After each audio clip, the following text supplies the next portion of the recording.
Good morning, Hayom Yom, Iyar, the 39th day of the Iyar.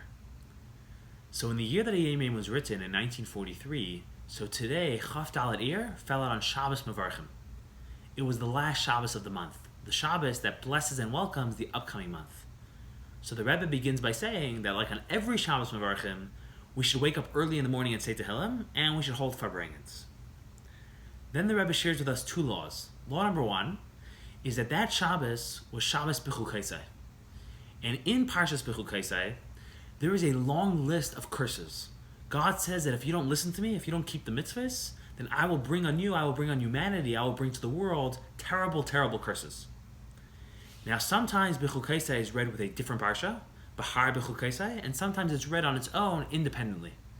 And when it's read on its own, like it was in 1943, so these curses fall out in the third Torah reading, in Shlishi. And generally, when we call someone up to the Torah, it's a great honor. But it is not an honor to be called up for the curses. So the Rebbe tells us that we don't call anybody else up for Shlishi. We don't call anybody up to the Torah. Instead, the Baal Kera, the Torah reader, takes the reading for himself, and nobody should call him up. He just goes and takes the reading for himself. Then the Rebbe tells us a final law. He says that in the Shabbos prayers by Shacharis, there is a paragraph, the Av Harachaman paragraph. And how this paragraph came to be, the reason why we say it, is after the First Crusades, when thousands and thousands of Jews were killed and annihilated, and it was one of the worst catastrophes in Jewish history, the Jewish communities got together and made this paragraph, instituted this paragraph to say in their memory. Until today, we say the Av Harachaman paragraph on Shabbos by Shacharis. And we say it every single Shabbos, except for Shabbos Mevarchim. On Shabbos Mevarchim, on the last Shabbos of every single month, we don't say this paragraph.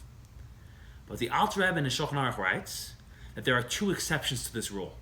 Shabbos Mevarchim Nisan and Shabbos Mevarchim Iyar, we should still say Av Harachaman, because that is the actual season that the Crusades went through and pillaged and destroyed and killed these communities. So it has extra relevance during this time, and therefore we should say Av Harachaman even on Shabbos Mevarchim Nisan and Iyar. But in the Siddur, the Alter Rebbe writes, we should only say Av Harachaman on Shabbos Mevarchim Iyar.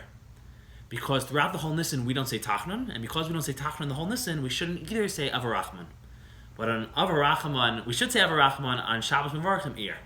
And that's what the Rebbe tells us, that today, Shabbos Mevarchim Iyar, you should say Av Harachaman. Okay. Then the Rebbe shares with us the following Chassidic thought. So the very first pasuk, the very first verse in bechukosai says, Im bechukosai telechu. Hashem says, if you listen to my commandments, if you do what I want, if you follow my bechukosai, then I will bring blessing on the world. And if not, not. But the Talmud interprets it a little differently. They say the word im doesn't just mean if you listen to my commandments, but it could be taken to mean, I want you to, or I'm begging you to, or please. And then the way you would read it is, please listen to my commandments. Please be a good person. Please be a good Jew. And the Rebbe says the way Chassidus interprets that is the way you should read it is Im bechukosai telechu. A Jew knowing that Hashem wants you to keep his mitzvahs, Hashem is begging you to be a good person, Hashem is desperate for us to be a Jew, that helps us and motivates us and pushes us bechukosai telechu to actually go ahead and keep the mitzvahs, and that's a good push, and that motivates us to be good people, to be good Jews, to be the best people we could be, to make Hashem happy. And that's beautiful. Okay. Then he says that Chassidus takes it a step further, and it interprets it to mean in bechukosai telechu. Hashem's desire for mitzvahs, Hashem's desperation for us to keep the mitzvahs, so that brings about the mitzvahs, and that makes us do the mitzvahs, and that allows us, through us bechukosai, through us keeping the mitzvahs telechu, we become a halchim. We become propelled forward in life. We grow in life.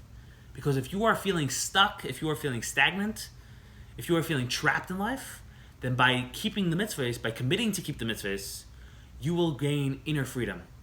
You will be propelled forward in life, you will grow. You will achieve inner freedom in life, that's what you should do. If you're feeling stuck and stagnant and trapped in life, keep the mitzvahs, and you will gain inner freedom. You will become a mahalach. Then the Rebbe concludes with one final thought. He says, nowadays, we don't see the full value of, and we don't fully appreciate, simple Jews that are not so sophisticated. They just are simple and sincere, and they basically sit around and read Tehillim all day, which is connected to the beginning of Hayom Yom, where the Rebbe said today, Shabbos Mevarchim, you're meant to sit and read Tehillim. That's the Avodah of the day. he said Jews that in general are not so sophisticated, they're not so smart, but they're more simple and sincere and simplistic, he said we don't fully appreciate them nowadays. We don't give them the full time of day they deserve. But he said when Moshiach arrives, when Moshiach comes, then the true nature of everything will be revealed. The true value of everything will be revealed. And he says, then we'll realize the full and true value of these Jews, of simplicity, of sincerity, of simplicity. And then we'll fully appreciate the value of that and the value of that style of service of Hashem and how important that is. And the awesome place that holds. And just in the Maimer that this is taken from, the Frierdiker Rebbe is discussing the difference between Joseph and Judah. The difference between Yosef and Yehuda. And he said Yosef represents someone who's brilliant. It represents brilliance and sophistication. While Yehuda represents sincerity, simplicity, someone who's genuine. And he said the reason why Moshiach is going to come from Yehuda, Moshiach comes from David, who comes from Yehuda, the reason why Moshiach is of the tribe of Yehuda is because the time of Moshiach, the era of Moshiach, and Moshiach himself will be characterized by simplicity, by sincerity, by truth. By just simple, genuine sincerity. And since that's what Moshiach will stand for, that's what the era of Moshiach will stand for, that's why in the time of Moshiach we will see the value of simple, sincere, good Jews. Have a wonderful, wonderful day.